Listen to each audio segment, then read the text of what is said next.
আজকে আমরা অল্প করে আলোচনা করব সিএসএস এর যে ট্রানজিশন প্রপার্টিটা আছে তার কিছু টাইমিং ফাংশন নিয়ে। টাইমিং ফাংশনের ব্যাপারটা কি? টাইমিং ফাংশনের ব্যাপারটা হচ্ছে কিভাবে স্টার্ট হবে এবং কিভাবে এন্ড হবে সেই বিষয়টা কন্ট্রোল করা। তো আপনি যদি একটু নিচের দিকে হোভার করেন W3 স্কুলসের এই লিঙ্কটার, আমি লিঙ্কটা নিচে ডেসক্রিপশন বক্সে দিয়ে দিব। তো আপনি একটু নিচের দিকে আসেন, তাহলে আপনি পেয়ে যাবেন সিএসএস টাইমিং ফাংশন। আমি বেশি নিচে চলে গিয়েছি, এই যে এখানে দেখা যাচ্ছে সিএসএস এর বিভিন্ন টাইমিং ফাংশন। প্রথমে রয়েছে ইজটা হচ্ছে ডিফল্ট টাইমিং ফাংশন।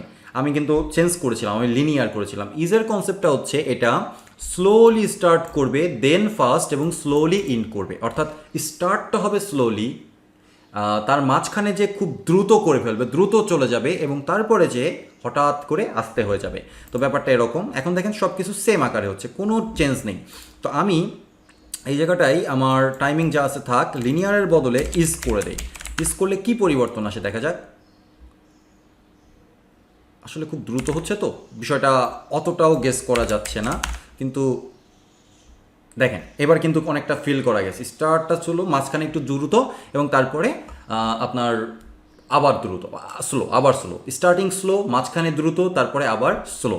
তো তারপরে কি আছে? তারপরে আছে হচ্ছে আপনার লিনিয়ার মানে কোনো সময় ডিফারেন্স হবে না, সব জায়গায় সমান। স্টার্টিং যেই স্পিডে হবে শেষও সেই স্পিডেই হবে, একদম সমান। তারপরে ইজ ইন, এই ক্ষেত্রে স্টার্টটা স্লো হবে কিন্তু বাকি সব সমান থাকবে। হ্যাঁ, তারপর ইজ আউট, এই ক্ষেত্রে যখন শেষ হবে শেষটা খুব স্লোলি ল্যান্ডিং হবে, বাট স্টার্টিংটা দ্রুত হয়ে যাবে।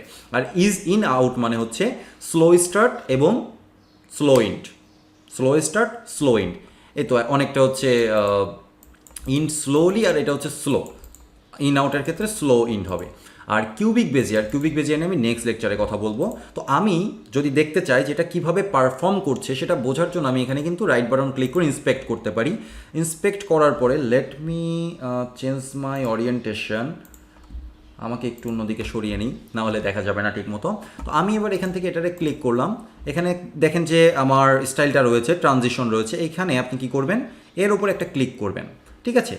দেখেন এখানে আপনি খুব ভালো মতো বুঝতে পারবেন যে ইজ বলতে আসলে কি বোঝাচ্ছে। হ্যাঁ, ইজ বলতে কি বোঝাচ্ছে, ইজ ইন আউট বলতে কি বোঝাচ্ছে, is first out linear in, তারপরে ইজ আউট বলতে কি বোঝাচ্ছে, প্রত্যেকটা ফাংশনস এখানে কি বোঝাচ্ছে সেগুলো কিন্তু আপনি দেখতে পাচ্ছেন। হ্যাঁ, তো এই যে অংশটা এটাকে বলে কিউবিক বেজিয়ার নিয়ে আমি পরবর্তী লেকচারে কথা বলবো।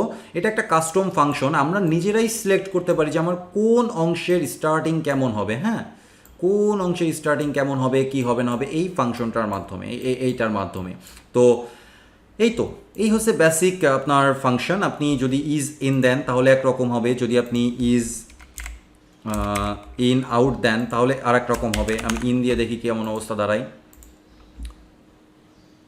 দেখেন এখান থেকে আপনি বুঝতে পারবেন ইনে কি অবস্থা দাঁড়াচ্ছে। এইটা কিন্তু আপনি খুব ভালো মতো বুঝতে পারছেন, তাই না, কিভাবে এটা কাজ করছে। আবার একবার ক্লিক করি, দেখেন ইনে কিভাবে কাজ করছে। এবার ইন